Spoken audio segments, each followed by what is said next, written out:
오늘은 이제 다니엘서 2장 첫 번 앞부분을 좀 살펴보겠습니다.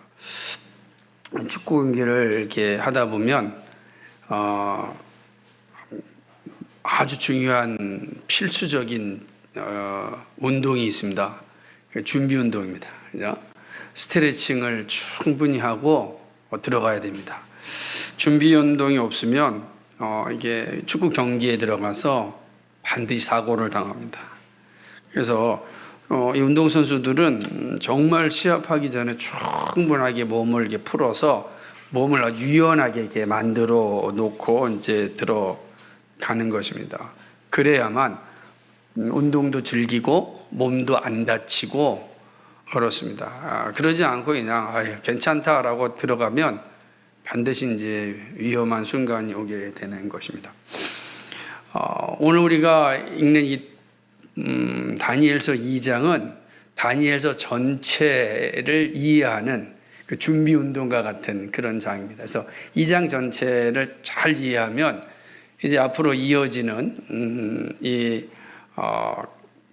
내용들을 충분하게 이해하는데 매우 큰 도움이 되기 때문에 2장을 바르게 이해하는 게 중요합니다. 더군다나 2장 4절로부터 7장까지는 아람어로 쓰여졌다고 말씀드렸습니다. 그래서 아람어로 쓰여졌다라고 하는 것은 그 당시에 이제 공통어가 아마 아람어였기 때문에 특별히 이방인들에게 하나님의 역사를 나타나야 하기 때문에 아람어로 이 말씀을 쓰여졌다라고 할 수 있습니다. 그래서 우리가 이 말씀을 이해할 때도 이게 히브리 사람들에게 주어지는 것이 아니라 이방인들에게 하나님의 역사를 드러내기 위한 것임을 좀 인지해야 됩니다. 왜냐하면 다니엘서는 히브리어와 그다음에 아람어가 섞여 있는 그런 말씀이기 때문에 그렇습니다. 다니엘과 친구들은 이제 예루살렘에서 포로로 잡혀와서 왕궁에서 3년 동안 이제 훈련을 받습니다. 믿음의 훈련을 받고 하나님의 주시는 지혜를 이제 아주 풍성하게 준비하는 그런 시간을 갖습니다. 3년 동안 정말 잘 준비합니다. 신학대학원도 3년 과정인데 예수님의 제자들도 3년을 이제 다녔고, 그래서 성경에서 3이라는 숫자가 의미 있는 숫자이기도 합니다. 어쨌든 이들은 이제 3년 동안 충분하게 자신의 이제 실력을 잘 겸비하고 있었습니다. 그리고 이제 드디어 하나님의 사람으로서 하나님이 주신 지혜를 이제 발휘할 시간이 온 것입니다. 느부갓네살이 통치한 지 2년이 되는 시점입니다. 그러니까 이 본문의 2년이라고 하는 개념을 잘 이해해야 되는데, 왜냐하면 2년이 된다 그러면 우리가 1장에서 보았듯이 3년을 교육한 다음에 왕 앞에 와야 되니까, 만약에 2년까지 있었다고 한다면 이 다니엘과 친구들은 이 바벨론의 그 지혜자들과 함께 목숨을 잃는 그런 자리에 이르지 않습니다. 아직 2년밖에 안 됐으니까. 그런데 다니엘과 친구들이 오늘 13절을 보게 되면은 이들도 죽이라 그러거든요. 그러니까 이들이 이제 모든 과정을 끝내고 이제 왕 앞에 설 수 있는 시간이 되었다는 거죠. 그렇게 본다면 3년이 됐다라고 볼 수 있는 거죠. 그래서 우리가 상식적으로. 근데 여기서 느부갓네살이 통치한 지 2년이라고 할까? 이 2년에 대한 해석이 참 많이 있습니다. 그런데 저는 이재영 교수의 견해에 따라서 2년으로 보는데, 이거는 어떻게 보냐면 즉위년은 이제 1년이고요. 통치 2년, 즉위한 후에 통치 2년. 그래서 이제 3년이 되고, 3년이 끝난 뒤에 이 다니엘과 친구들이 이제 왕 앞에 나올 수 있는 시간이 되었다. 그래서 즉위년, 그다음에 1년, 2년, 그래서 3년째 된다라고 이렇게 보고 있습니다. 2장 전체가 다니엘서를 이해하는 데 매우 중요하다라고 말씀을 드렸습니다. 그 이유가 이제 우리가 살펴볼 내용 때문에 그런데, 하나님께서 역사 속에서 어떻게 일하시고 계시는지는 바로 다니엘서 전체에 일하시는 하나님을 이해하는 시작인 겁니다. 그러니까 오늘 말씀만이라도 잘 이해하면 다니엘서 전체에서 역사를 움직이시는 하나님을 이해할 수 있고, 그럼 이제 다니엘서 전체를 이해하는 매우 중요한 길이 시작이 된다라고 할 수가 있습니다. 바벨론 왕 느부갓네살이 통치한 지 2년이 되는 해에 이 왕이 꿈을 꾸었습니다. 그 꿈이 정말 범상치 않아서 이 번민의 왕이 느부갓네살 왕이 빠진 겁니다. 근데 문제는 뭐냐면 꿈을 꿨고 정말 심각하다라고 하는 인식을 가지고 있는데 꿈이 무엇인지 모르는 거야. 그러니까 왕이 이제 꿈의 내용은 잊어버렸어요. 그런데 우리가 있잖아요. 뭔지 모르지만 되게 막 이게 되게 중요한 것 같고 범상치 않은 것 같고 이런 상황들이 있지 않습니까? 지금 이제 느부갓네살 왕이 그런 상황에 처해 있는 거. 이거 분명히 심각한 꿈을 꿨는데 꿈이 기억이 나지 않는 겁니다. 얼마나 답답하겠습니까? 왕이 정말 답답한 상황에 처해 있는 겁니다. 그래서 이제 왕이 이 바벨론에 있는 지혜자들, 그때는 박수와 술객과 점쟁이들, 이런 사람들이죠. 지혜자들이에요. 당시의 지혜자들은 다 오늘날 이야기하면 천문학자들이기도 하죠. 그러니까 이런 사람들을 이제 불러가지고 내가 지금 꾼 꿈이 무엇인지 좀 알려달라. 그리고 그 꿈의 내용이 무엇인지도 말해달라라고 이제 이야기를 합니다. 그래서 다 부릅니다. 다 불러서 내가 정말 이 번민하고 고민이 많다. 꿈을 꿨긴 꿨는데 정말로 심각한데 모르겠으니 이 꿈이 무엇인지 나한테 말해달라. 이거 얼마나 황당한 일입니까? 정말 황당하잖아요. 그러니까 이 술객과 박수와 점쟁이들이, 지혜자들이 뭐라고 이야기하냐면, 왕이요, 우리에게 꿈을 알려주십시오. 그러면 우리가 꿈의 내용을 설명해 드리겠습니다. 이거 당연한 얘기죠. 뭐 꿈을 알려주면은 우리가 그 꿈에 대해서 말씀드리겠으니 우리에게 꿈을 알려달라라고 이야기하는 것입니다. 그런데 왕은 무엇이라고 대답을 하냐면, 내가 꾼 꿈이 무엇인지를 좀 알려달라는 거예요. 너희가 내가 꾼 꿈이 무엇인지를 알려주면 너희들이 그 꿈을 해석할 수 있다는 것도 내가 알겠다. 이렇게 이제 제안을 하는 겁니다. 그러니까 다시금 내가 꾼 꿈이 무엇인지 나한테 말해달라. 이렇게 이야기를 하는 것입니다. 이게 참 황당한 상황을 이제 맞이하게 된 겁니다. 그러자 이 지혜자들이 왕 앞에 나서서 이야기를 하는 겁니다. 이거는 우리가 알 수 있는 일이 아닌데 왕이 꾼 꿈을 알려줘야 우리가 이 꿈에 대해서 대답하지 않겠습니까?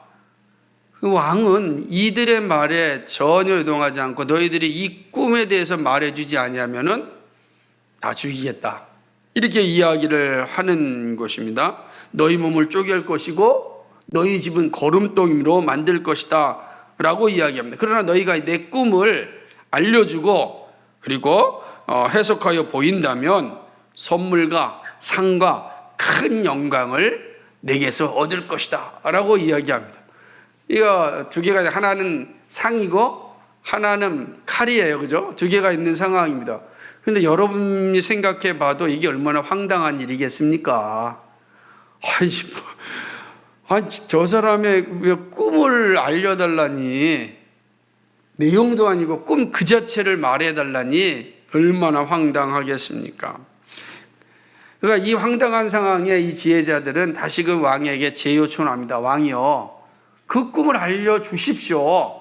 그러니까 꿈 내용을 알려주겠다라고 이야기하는 것입니다. 당연한 요청이죠. 뭐 누구나 그렇게 할 수밖에 없죠. 그런데 왕은 막문의 입니다. 너희가 지금 나한테 꿈의 내용을 말해주지 않고 지금 시간만 끌고 있구나. 내 마음이 변할 때를 기다리고 있다. 그러니까 무슨 말이에요? 그러니까 이 느부갓네살 입장에서는 그래, 그걸 어떻게 너희들이 알겠냐? 내가 참 무리한 요구를 했다. 이렇게 마음이 변할 때를 기다리고 있구나라고. 변할 수 있잖아요. 아무리 봐도. 왜냐하면 느부갓네살 입장에도 본인이 그 이야기를 하는 것 자체가 황당했을 겁니다. 그런데 그렇게 말할 수밖에 없었던 상황은 그가 꾼 꿈이 너무나 심각한 꿈이었기 때문에, 이걸 꼭 알아야 했기 때문에 황당하고 정말로 있을 수 없는 그런 내용을 요청한 거예요. 질문을, 요구사항을 그들에게 이야기한 것입니다. 그러자 이 지혜자들이 더 이상 못 참죠. 그러니까 이제 단체로 왕한테 항의를 합니다. 저항을 하는 거죠. 마치 이제 우리가 그 궁전을 한번 생각해 본다면, 왕이여, 그거는 아니 됩니다. 막 이런 거 이렇게 하고 있는 겁니다. 전체가 다. 왜냐하면 왕이여, 이것은 불가능한 얘기입니다. 아무리 큰 권력을 가지고 있다 할지라도 이걸 요구하는 것은 합당하지 않습니다. 왕한테 이제 모든 지혜자들이 집단으로 지금 이제 항의를 하고 있는 상황입니다. 그러면서 말하기를, 이 지혜자들이 무엇이라고 이야기하냐면, 이것은 사람들과 함께하지 않는 신만이 알 수 있다. 그 말은 무슨 표현이냐면, 우리는 잘 모릅니다. 이건 신의 영역이지 우리의 영역이 아닙니다. 이렇게 실토해버리는 거예요. 이게 되게 재밌는 장면이에요. 지금 이들은 지혜자들이에요. 점쟁이들이고, 이 세상을 돌아가는 이치를 알려주는 자들이란 말이에요. 그런데 이들의 입에서 말하기를, 이거는 신에는 알 수 없는 내용입니다. 그걸 우리한테 지금 요구한 것은 합당하지 않습니다. 당연한 이야기라고 생각을 하는 것입니다. 그러니까 왕이 우리에게 주신 이 질문은 너무 어렵다. 우리가 알 수 있는 내용은 아닙니다. 라고 집단 이제 반발하는 거죠. 그러니까 이 집단 반발에 일반적이라면 왕은 물러서는 거죠. 모두가 집단적으로 반발하는데 거기에 싸울 수 있겠습니까? 그럼 반발 앞에 왕은 뒤로 물러설 수 있습니다. 그런데 오늘 본문을 보니까 이 느부갓네살이 뒤로 물러서지 않습니다. 오히려 명령을 내립니다. 느부갓네살이 어떤 명령을 내립니까? 모든 지혜자들을 다 죽이라는 겁니다. 모든 지혜자를 집단 반발하는 자들을 다 죽이라. 오늘 우리식으로 얘기하면은 데모하는 자들 다 죽이라, 이렇게 얘기하는 겁니다. 민주국가에서는 불가능한 일이지만 이 왕권 전제국가에서는 가능한 일입니다. 왕에게 이제 생명의 여탈권을 가지고 있기 때문에 가능한 일이죠. 다 죽이라라고 이야기하는 겁니다. 왕의 명령이 떨어졌습니다. 이제 어떻게 되는 거예요? 이제 모든 지혜자들은 죽음의 순간을 맞이하게 된 것입니다. 근데 이때 지혜자라고 이야기할 때는 술객과 박수와 그리고 점쟁이뿐만 아니라 왕궁에서 3년 동안 지혜자로 양성되었던 모든 사람을 포함하는 겁니다.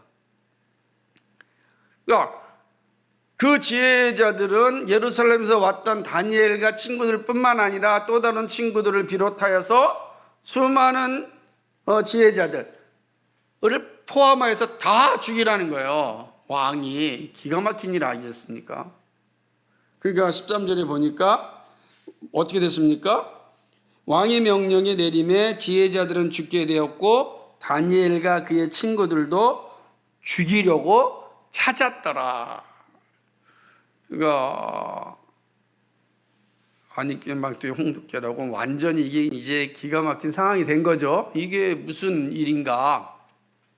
이게 지금 장면이 나타나는 거예요. 그죠? 나타나는 모습 보게 되죠.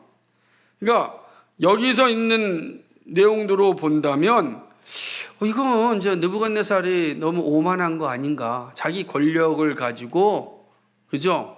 너무나 오만한 행위를 하고 있는 게 아닌가라고 이제 볼 수가 있는 것입니다. 짧은 내용이지만 정말 황당합니다. 이렇게 황당한 일이 있을 수 있는가? 또 반면에는 이 권력의 독재라는 게 이렇게 무섭구나 라는 것도 좀 볼 수가 있는 것입니다.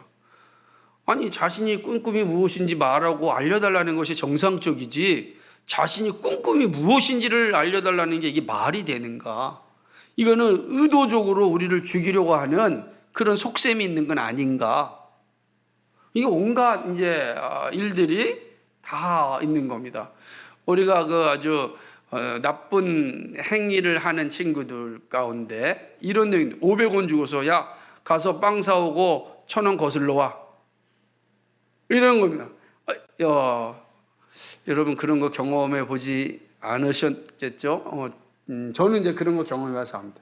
군대 가면 또 그런 거 잘 경험하기도 합니다. 이게 얼마나 황당합니까? 예? 그러니까 지금 이런 상황이 우리가 본 내용인 것입니다. 그러나 느부갓네살의 꿈과 해석 명령은 바벨론 술사들의 죽음과 다니엘과 세 친구의 등장을 이제 보게 합니다. 이 장면을 잘 보셔야 됩니다. 어이없는 왕의 행포지만 그러나 하나님의 역사에는 우연이라는 게 없잖아요. 그러니까 아주 하나님의 섭리적 사건이 이 가운데 흘러가고 있는 것입니다. 하나님은 느부갓네살을 통하여 다니엘과 이 친구를 역사의 전면에 이제 나오게 합니다. 준비된 하나님의 도구로 사용토록 하십니다. 하나님은 느부갓네살의 황당한 사건을 통하여 매우 의미심장한 교훈을 우리에게 주고 있습니다. 여러분, 이 사건 제가 쭉 설명해 드렸고 여러분 함께 읽었던 이 사건을 통하여서 하나님께서 우리에게 주시고자 하는 교훈이 무엇일까요? 역사에는 우연이 없다 그랬습니다. 하나님의 역사에는 오직 하나님의 섭리와 필연적 섭리 외에는 존재하지 않습니다. 그렇다고 한다면 이렇게 느부갓네살을 통하여 일하시는 하나님의 섭리적 사건 무엇을 우리에게 주고자 하는가? 이것은 포로 생활 가운데 있었던 이스라엘 백성들이 보아야 했던 구속사의 인식이며 동시에 현 시대를 살아가는 우리들이 보아야 할 구속 역사의 이해입니다. 그러므로 이제 우리는 이 역사를 구속사의 관점에서 보아야 합니다. 그러니까 느부갓네살의 이 황당한 이야기를 하나님의 구속사의 관점에서 보고 이해해야 합니다. 그러면 그 느부갓네살의 황당한 역사가 이제 우리의 역사로 다가오게 됩니다. 첫 번째로 이 본문이 주는 교훈은 이방을 향하여 역사의 참신이신 하나님이 등장하십니다. 하나님의 등장이죠. 하나님이 딱 등장하는 거예요. 자, 느부갓네살은 이제 새로운 제국의 왕입니다. 그죠? 당시에 이제 아수르를 물리치고 애굽을 물리치고 고대 근동에 이제 강력한 이 왕으로서 등장을 하였고 모두가 부러워하는 위치에 있고 강력한 권력을 가지고 있고 강력한 부를 가지고 있는 어마어마한 부를 가지고 있는 겁니다. 그리고 유명한 그 바벨론의 하늘 궁전도 만들지 않았습니까? 대단한 힘을 가지고 있는 그런 사람이 느부갓네살입니다. 그렇죠? 애굽에서는 파라오를 신으로 숭배했지 않습니까? 그러니까 모든 인간은 자신의 권력이 극대화가 되면은 다 신이 되고 싶습니다. 이단들이 다 그렇잖아요. 교주가 돼서 자신이 다 신이 되고 싶은 겁니다. 그게 다 피조물들이 가지고 있는 이 악한 욕망입니다. 이 느부갓네살도 그러한 강력한 자리에 있게 되었습니다. 그죠? 그런 느부갓네살이 꿈 하나 꿔가지고 통치한 지 2년 만에 꾼 꿈을 가지고 범민에 휩싸입니다. 아마 며칠 밤을 지금 못 자고 있을 겁니다. 이 상태에서 잠도 안 오고 눈이 떠 있으면 생각나고 막 온갖 범민에 다 쌓여 있는 거예요. 엄청난 권력을 가지고 있는, 그리고 대단한 힘을 소유하고 있는 느부갓네살의 모습을 한번 생각해보세요. 연약한 한 인간의 모습이 보여지게 되는 거죠. 하나님께서 그 역사의 현장에 등장하십니다. 하나님은 바벨론의 지혜자들의 무지를 통하여 참신이 누구인지 이방의 땅에 알리십니다. 그리고 70년 바벨론 땅에서 살아가야 할 유대 백성들을 위하여 이제 하나님이 그들과 함께 하신다는 사실을 보여주십니다. 이 사건 하나가 이제 그 시작점에서 나타난 일이기 때문에 그렇습니다. 느부갓네살은 자신의 권력으로 모든 것을 할 수 있다고 생각했지만 하나님의 섭리가 사실은 작동하고 있었습니다. 하나님께서 어려운 일을 예비하시고 어려운 일을 풀 수 있는 참신이 자신임을 이방 가운데 드러내십니다. 바벨론의 지혜자들은 다 피조물입니다. 이들이 하는 것은 한계가 있습니다. 아마 이들은 느부갓네살이 세상을 정복하는 일에 큰 도움이 됐을 겁니다. 지혜자들이 얼마나 많은 도움이 됐겠어요? 바벨론 왕국을 만드는 일에 있어서 큰 힘이 되었을 것입니다. 그러나 여전히 유한한 피조물에 불과합니다. 그러므로 피조물의 한계를 뛰어넘는 일을 할 수가 없습니다. 그러니까 피조물의 한계를 뛰어넘어서 일하시는 것은 오직 하나님 한 분입니다. 그렇게 되는 겁니다. 바벨론의 지혜자들은 이 느부갓네살의 이 질문에 대하여서 그들은 무엇이라고 이야기하냐면 이것은 인간과 함께하지 않는 신만이 할 수 있다.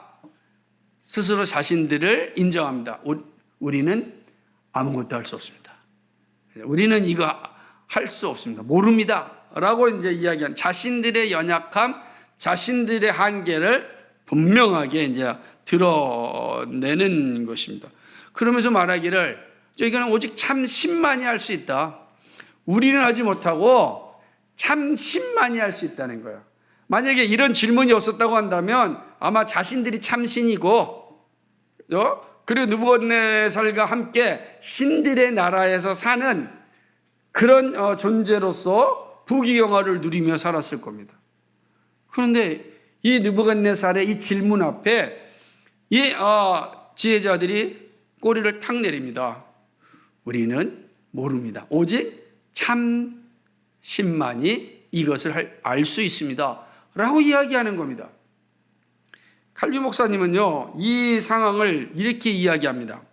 이러한 모습은 열방 가운데서도 오직 홀로 다스리시는 최고의 한 분, 하나님의 신앙이 존재하였다는 것을 보여준다. 그러니까 이방 가운데서도, 그러니까 이러한 고백을 통해서 볼 때 이들도 실제로는 참신, 그분이 있다. 그분이 누군지 몰라요? 그분이 누구인지 모르지만 참신이 있다라는 것을 보여주는 그러한 증거다. 그렇습니다. 그러니까 느부갓네살의 질문을 통하여 그리고 이 지혜자들의 답변을 통하여서 비로소 열방 가운데도 참신, 유일한 신이, 최고의 신이 계심을 드러내는 겁니다. 그럼 이제 다니엘서는 뭐예요? 그 최고의 신이 누구인지를 보여주는 거죠. 어디서요? 이방 가운데서. 그러니까 이방인들이 자신들의 우상을 마냥 섬기고 있는 그 자리에서 그 신들이 참신이 아니요, 그 신들이 최고의 신이 아니고 역사를 움직이시는 최고의 신이 누구시다? 하나님이심을 드러내는 거예요. 누구의 입을 통해서요? 느부갓네살과 그들의 지혜자들의 입을 통하여서 나타나는 거예요. 그리고 드디어 이제 이 열방 제국 가운데 하나님이 참신으로서 최고의 신으로서 등장하신. 그러니까 우리는 이 장면이 야 하나님이 이제 하나님이 내가 참신이다라고 했을 때 사람들이 어떻게 되겠어요? 네가 진짜 참신이냐라고 싸울 수 있겠죠. 그런데 저들이 우리는 다 못합니다. 참신이 있습니다라고 하는 거예요. 그 문제를 해결하시는 분이 참신이지. 그러니까 이 장면에서 하나님이 참신, 최고의 신으로 드러나는 것을 보게 되는 것입니다. 느부갓네살은 한 분 하나님을 기대하고 있었습니다. 이방의 나라, 각종 신들의 나라의 최고의 신은 한 분 하나님입니다. 하나님은 인류의 전 역사의 설계자입니다. 역사에는 우연이 없습니다. 오직 하나님의 필연만이 존재하죠. 우리는 이 사실에서 오늘 본문에서 우리는 이 사실을 보아야 합니다. 모든 역사의 설계자는 하나님이시다라고 하는 거예요. 그래서 왜 이런 내용이 기록되어져 있는가? 이 내용을 통하여 너무 황당무계한 이 내용인데 이 내용을 통하여 하나님이 이방 역사에 등장하신다. 그 사람들은 그 생각하지 않고 있었겠죠. 그죠? 왜냐하면 참신이 있긴 있는데 그가 누군지 모르니까 자신들도 모른다면 이제 이 땅에서 알 수 있는 건 아무것도 없다라고 생각하는 거예요. 그거는 하나님 신의 영역이지 우리의 영역이 아니다 라고 하는 겁니다. 그런데 하나님이 그것을 알려주시잖아요. 우리가 한번 살펴보겠지만 하나님이 딱 등장하는 겁니다. 이방 역사의 주인이 누군가, 그리고 느부갓네살 입술을 통하여 그 사실을 고백하게 합니다. 중요한 거죠. 이게 첫 번째 교훈입니다. 두 번째는 하나님은 반드시 준비된 사람을 사용하십니다. 반드시예요. 준비되지 않는 사람을 사용하지 않습니다. 다니엘과 이 친구들의 모습은 시작부터 긴장 가운데 있었습니다. 그죠? 어린 나이에 나라에서 떠나고 부모 곁을 떠나서 이방 나라의 궁전에서 살아야 됩니다. 기숙사 생활이에요. 그가 우리 식으로 기숙사 생활을 해야 되는 거예요. 그것도 우상이 가득한 곳에서 살아야 되는 거예요. 그런데 궁에서 먹는 음식이 다 우상에 드렸던 음식이라고 하는 건 그들이 있었던 곳에서 사방을 둘러보면 다 뭐가 있었다는 거예요? 우상이 있는 거예요. 그런 곳에서 이들이 살아야 됩니다. 얼마나 긴장하겠습니까? 그죠? 얼마나 두렵겠습니까? 그 상황 자체가, 환경 자체가 그러지 않습니까? 되게 힘들고 어려운 상황이 그들에게 주어진 것입니다. 그러나 잘 견뎠습니다. 3년 동안 잘 훈련을 받았습니다. 그리고 이제 역사의 현장에 나타날 시간이 왔습니다. 3년이 지났으니까 3년을 약속했고 3년이 끝났어요. 이제는 하나님께서 그들에게 지혜를 주셔가지고 3년 동안 지혜도 아마 충만해졌을 겁니다. 이제는 왕에게 자신들의 지혜를 드러낼 수 있는 기회가 온 것입니다. 그런데 그 기회가 무엇입니까? 죽음이라고요. 얼마나 황당합니까? 이제 3년 동안 준비하고 믿음의 과정을 거쳐가지고 이제 딱 세상으로 나가려고 하는데 그 시점이 죽음이에요. 지혜자를 다 죽이라 라는 왕의 명령이 떨어졌습니다. 칼이 있는데 칼 한 번 쓰지 못하고 죽는 거예요. 이럴 때는 비참하죠. 그런 모습이 되는 거죠. 왕의 질문에 바벨론 지혜자들의 무능과 저항으로 인하여 이 다니엘과 친구들도 죽음의 위기에 몰리게 됩니다.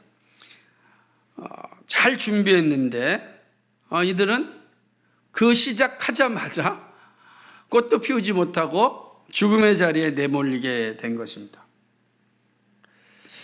근데 죽음의 위기에 이들이 등장하는 것, 이 참 또 하나님의 오묘한 일이라고 할 수가 있습니다. 여기에는 하나님의 치밀한 섭리가 있음을 볼 수 있습니다. 바벨론의 지혜가 얼마나 미천한지를 드러내십니다. 그죠? 그러니까 바벨론의 수많은 지혜자들의 지식이 정말로 형편없다라는 것을 보여주시게 하시기 위함이에요. 자, 이들은 대단한 시간 동안 왕국을 만들어가는데 일조를 했던 사람들이에요. 다니엘과 친구들은 3년 10년 동안 여기서 어린 친구들이 공부하고 준비한 거예요. 비교가 됩니까? 비교가 될 수 없어요. 자, 이들이 바벨론 포로로 잡혀와 있는 백성들, 그리고 하나님께서 이 역사를 이끌어 가신다고 하는 이 놀라운 비전들을 보여주려면 뭐 해야 됩니까? 적어도 바벨론의 지혜자들과는 비교할 수 없는 탁월한 지성을 가지고 있어야 되는 거죠. 그런데 이 시작점에서 다 죽음의 위기에 몰렸을 때 이들을 살리고 그 문제를 해결한다면 단숨에 역사의 현장에서 하나님의 도구로 사용되게 되는 겁니다. 근데 누가 이런 역사를 이렇게 만들려고 해도 안 될 거예요, 이게. 그죠? 왕의 꿈을 통하여서, 꿈을 하나님 주셨으니까 꿈을 통하여서 그 번민케 하고 그 번민한 것을 해결하지 못할 때는 다 죽이라고 해요. 그때 하나님께서 준비된 이 다니엘과 친구들을 통하여서 그 일을 행하는 것을 볼 수가 있는 것입니다. 사실 우리가 역사를 보아도 이 사실은 잘 알 수 있습니다. 아브라함, 그죠? 모세, 여호수아, 다윗, 이런 사람들이 하나님의 일에 쓰임을 받을 때에 아무런 준비 없이 갑자기 딱 등장해서 그 일을 하지 않았어요. 그죠? 참 준비되고 살았던 겁니다. 아브라함이 그 우상에 있는 곳에서 믿음을 지키고 살았습니다. 하나님이 그 믿음의 그 우상 단지에서 꺼내서 믿음의 조상으로 사용하십니다. 모세가요, 그 험악한 자이지만은 80년 동안이죠. 40년은 바로 왕궁에서 40년은 미디안 광야에서 훈련받고 나머지 40년을 하나님의 나라를 쓰임받습니다. 여호수아가 끊임없이 모세 밑에서 모든 것을 바라보면서 준비하고 배웠습니다. 그리고 그는 모세를 이어서 가나안에 들어가서 이스라엘을 정착하는데 쓰임받습니다. 다윗이 어린 시절부터 목동으로서 자신의 할 일을 충실히 다했습니다. 최선을 다했습니다. 하나님 앞에 온전한 믿음을 가진 시간들이 다윗에게 있었습니다. 하나님 사용하시는 것. 우리의 모든 삶에 있어서 그냥 한량처럼 살고 게으름 가운데 살고 아무 준비 없이 살다가 오늘 갑자기 딱 하나님이 들어 사용한다? 그런 게 없는 거죠. 하나님이 사용하시는 것은 하나님의 주권에 달린 거예요.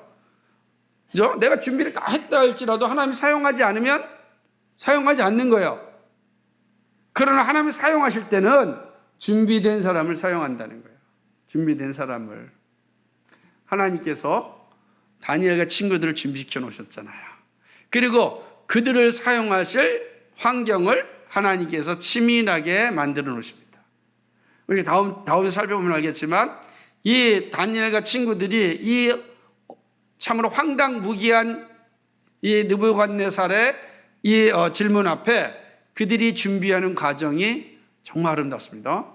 철저하게 기도하고 하나님께 의지하고 하나님의 뜻을 따라서 그를 행하는 모습을 봅니다. 그게 준비된 거예요. 늘 준비되었던 상황이 이제 그 위기 가운데 열매로 나타난 것을 볼 수 있습니다. 하나님은 준비된 다니엘과 친구들을 통하여 역사의 한복판에 서게 합니다. 그리고 하나님이 역사의 주인이며 참 신이심을 이 다니엘과 친구들을 통하여 나타내십니다. 자, 이런 장면을 보면서 우리는 어떤지 한번 돌아볼 필요가 있습니다. 하나님의 사용하시면 전적으로 하나님의 주권에 속한 일입니다. 그러나 준비는 우리의 일입니다. 일상에서 영적으로 육적으로 준비가 되어 있어야 합니다. 그럼 하나님이 하나님의 때에 사용하십니다. 그 하나님의 때에 사용하신 건 오직 하나님의 주권에 달려 있지만 그러나 준비된 자는 반드시 사용하십니다. 여러분은 어떻게 준비하고 있습니까?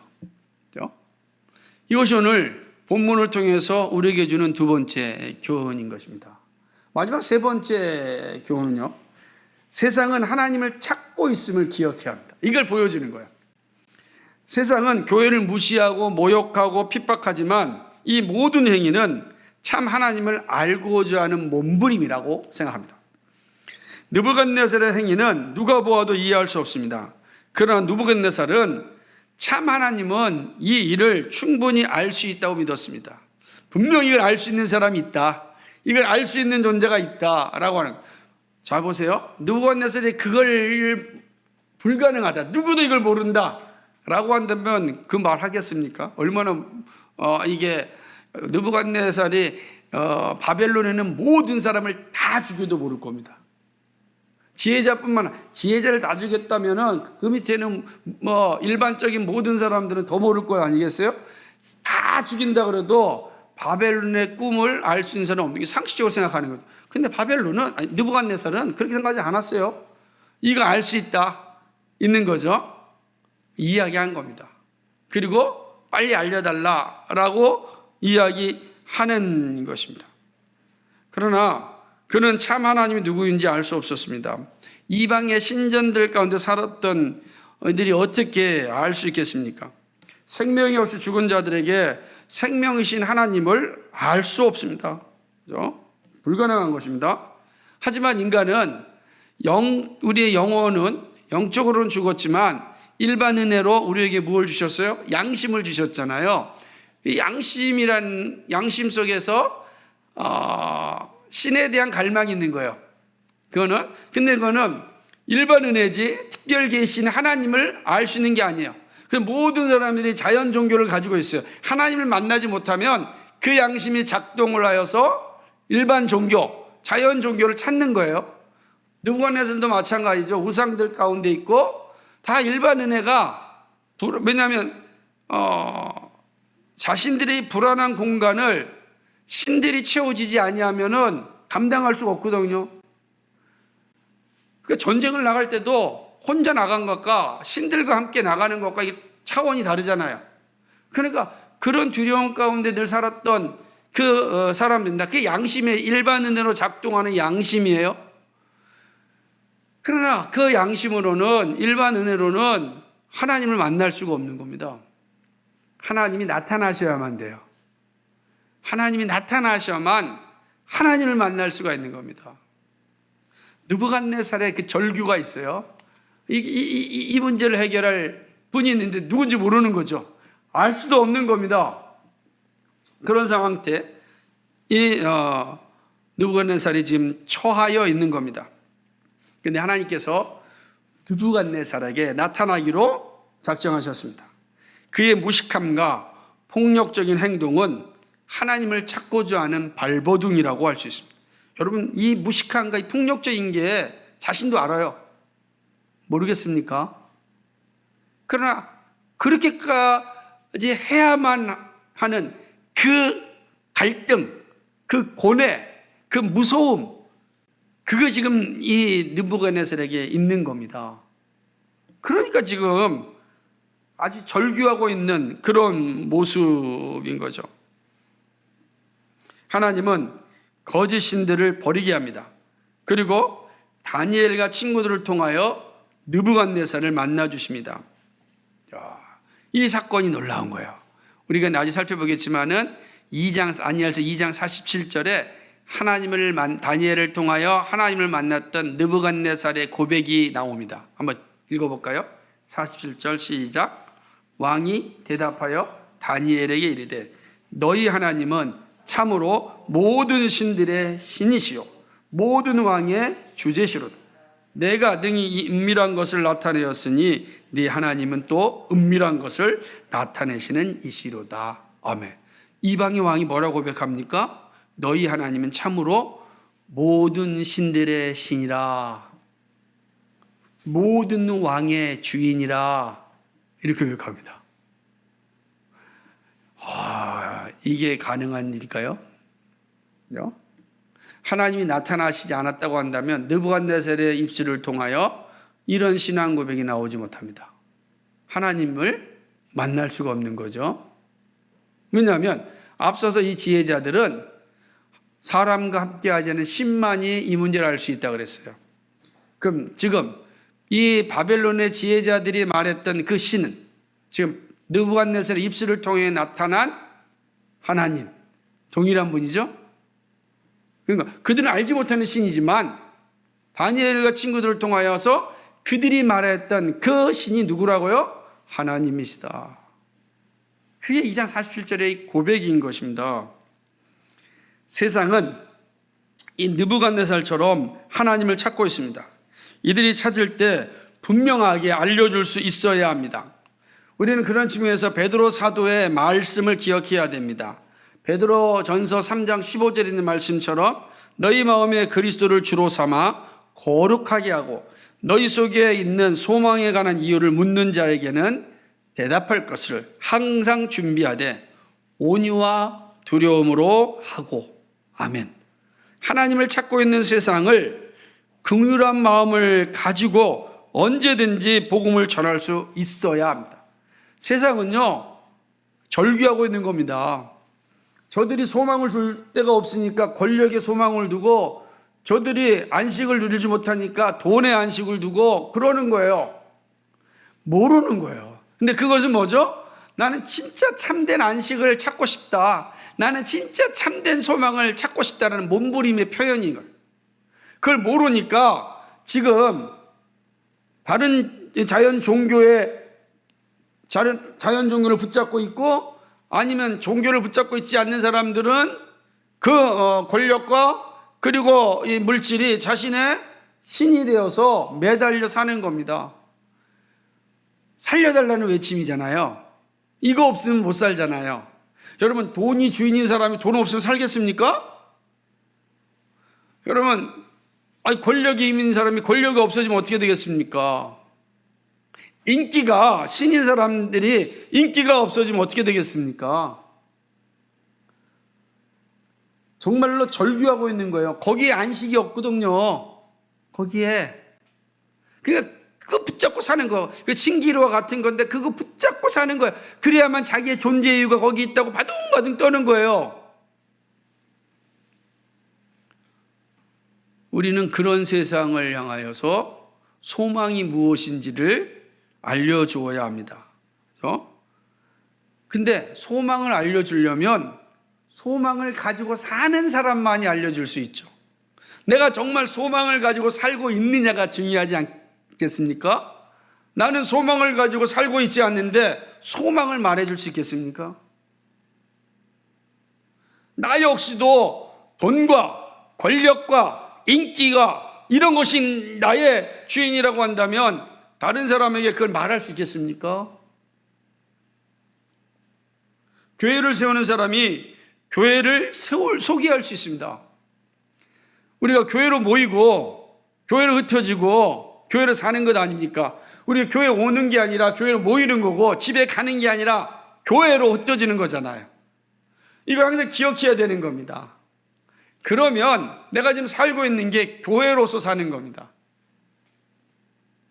그러면 사람들에게 절규하고 있는 세상을 향하여서 정말 교회가 어떤 곳인지, 예수 믿음이 주는 그 기쁨과 즐거움이 무엇인지를 삶으로 보여주고 입술로 증거할 수 있습니다. 그 얘기입니다. 하나님을 몰라서 절규하고 있는 이들에게 우리의 소망이신 하나님을 전할 수 있어야 합니다. 이것이 오늘 본문이 우리에게 가르치는 세 번째 교훈인 거죠. 세상은 하나님을 찾고 있구나. 그죠? 세상은 하나님 찾고 있는 겁니다. 세상은 하나님 찾고 있다. 그때 여러분, 정말 세상이 절규하고 있을 때 우리가 전해줘야 할 것은 복음입니다. 세상의 성공도 아니고, 여러분 예수 믿으면 복 받습니다 그런 말 하지 마시고 뭘 전해야 돼요? 예수님이 우리의 소망이고, 예수님이 우리의 안식처고, 예수님이 우리의 구원입니다. 우리의 생명입니다. 이렇게 말해야 됩니다. 다른 게 아니라 예수님이 우리의 생명이고, 예수님이 우리의 구원이고, 예수님이 우리의 안식처입니다. 예수님이 우리의 주님이십니다. 나의 주님입니다. 이거는 이렇게 사는 사람이 할 수 있는 겁니다. 이 사는 사람이. 그런 은혜가 있길 바랍니다. 말씀을 맺습니다. 살다 보면 참 어렵고 혼란스러움을 만나고, 그래서 당황스럽고 고통스러운 가운데 길을 헤맬 때가 있습니다. 누구에게나 이런 현실이 올 수 있습니다. 이때를 위해 하나님은 언약 백성을 준비하셨습니다. 어떤 상황이든 하나님의 일하심을 보여주도록 우리를 준비하셨습니다. 모두가 그래서 사는 거예요. 우리도 그렇게 살 수도 있지만, 그래서 이렇게 혼란스럽고 당황스럽고 정말로 어디로 가야 될지 모르는 상황 가운데 자기 길을 뚜벅뚜벅 가고 있는 사람이 있네. 그들이 누구죠? 언약 백성이라, 하나님의 자녀라라고 하는 것입니다. 그리스도인의 존재는 혼란스러운 시대에 또 답을 찾기 어려운 상황에 직면할 때 답을 알려주기 위함입니다. 예수님 우리를 구원하시고 세상으로 보내셨습니다. 우리는 세상에 살지만 세상에 속하지 않은 자로 살게 하셨습니다. 참된 소망을 가지고 세상에 살면서 세상에서 참된 소망을 가지고 살도록 우리를 세우셨습니다. 그래서 살아서도 죽어서도 참된 위로가 예수 그리스도임을 전하는 자로 우리를 부르셨습니다. 우리를 부르심은 이유가 여기에 있습니다. 하나님의 자녀에게는 위기가 항상 기회입니다. 이 말을 기억하세요. 그러니까 하나님의 자녀에게는 위기가 항상 기회입니다. 근데 삶은 위기로 가득 차 있습니다. 삶은 항상 위기로 가득 차 있습니다. 이 말은 뭐죠? 항상 기회가 주어졌다는 말입니다. 눈에 보이는 현실이 전부가 아닙니다. 때로 우리 눈에 속상한 모습이 나타나기도 합니다. 근데 그때 여러분, 하나님의 섭리를 볼 수 있어야 됩니다. 오늘 다니엘과 친구들의 모습을 잘 보십시오. 이들은 늘 위기였어요. 그런데 늘 기회예요. 위기인데 늘 기회예요. 우리에게 보여주는 겁니다. 우리의 삶은 늘 위기지만 그 말은 다른 말로 하면은 늘 기회라는 거예요. 하나님이 늘 우리에게 기회를 주시고 있다라는 거죠. 하나님 우리를 통하여 선을 이루시고 자신을 나타내십니다. 죽음이 위기였던 다니엘과 친구들을 기억할 수 있어야 됩니다. 하나님의 손을 끝까지 의지하고 기도하시기 바랍니다. 여러분, 우리가 신앙생활 하다 보면 참 모진 말을 들을 때 있습니다. 우리에게 막 모진 말 하는 사람도 있어요. 그죠? 그것이 아내일 수도 있고, 남편일 수도 있고, 자녀일 수도 있고, 친구일 수도 있어요. 여러분, 그때 뭘 기억하라고요? 그들의 모진 말은 하나님을 찾고 있는 절규라는 사실입니다. 하나님 못 찾아서 지금 우리에게 뭐 하는 거예요? 모진 말 하는 거예요. 만약에 생각해 보십시오. 그들에게 세상이 주는 걸 주면은 줄 때만 행복할 겁니다. 돈이 필요한 사람이 돈을 주면은 돈 받을 때만 행복할 겁니다. 권력이 필요한 사람이 권력을 주면 권력을 받을 때만 행복할 겁니다. 그런데 돈이 영원하지 않고 권력이 영원하지 않잖아요. 그 다음에 어떻게 되겠습니까? 돈을 주지 못하면 원망합니다. 권력을 주지 못하면 원망합니다. 그러는 거예요. 왜냐하면 사실 그들이 요구하는 건 뭐냐면 돈도 아니고 권력도 아니고 참된 안식이요, 참된 소망이요, 참된 위로인데 그걸 못 찾으니까 지금 때를 쓰고 모진말을 하고 모욕하고 그러고 있는 것입니다. 그때 우리가 보여줄 수 있는 건 절망이 아니라 소망을 살고 소망을 보여줘야 됩니다. 우리의 환경이 어떠한다 할지라도 우리가 소망을 살고 소망을 보여주면 그것이 절규하는 저들의 심장에 하나님이 사용하십니다. 딱 박히게 하는 거죠. 하나님의 때에 어떻게 역사가 일어날지 우리는 모르지만 베드로 사도가 우리에게 말씀해 주는 것처럼 오늘 다니엘의 친구들이 우리에게 보여주는 것처럼 하나님께서 우리를 통하여 사용하시는 거죠. 느부갓네살이 다니엘과 친구를 통해서 자기의 문제를 해결할 줄 알았겠습니까? 별것도 아닌 10대인데 생각해 보세요. 우리 생각한다면. 근데 하나님의 계획은 거기 있었습니다. 사람의 생각대로 이루어지는 것이 아니라 하나님의 섭리대로 이루어집니다. 세상이 절규하고 있을 때 하나님의 섭리가 어디서 일어날지 모릅니다. 우리는 하나님의 섭리가 언제 일어날지 모르고 언제 그 사람을 그의 영혼을 부를지 모르지만 우리가 할 일이 뭐예요? 소망의 가에 묻는 자들에게 계속해서 이 복음을 전하고 내가 소망을 가지고 사는 겁니다. 소망을 가지고 살아가는 것. 그게 우리가 할 일입니다. 이것이 바로 하나님의 자녀들이 사는 길입니다.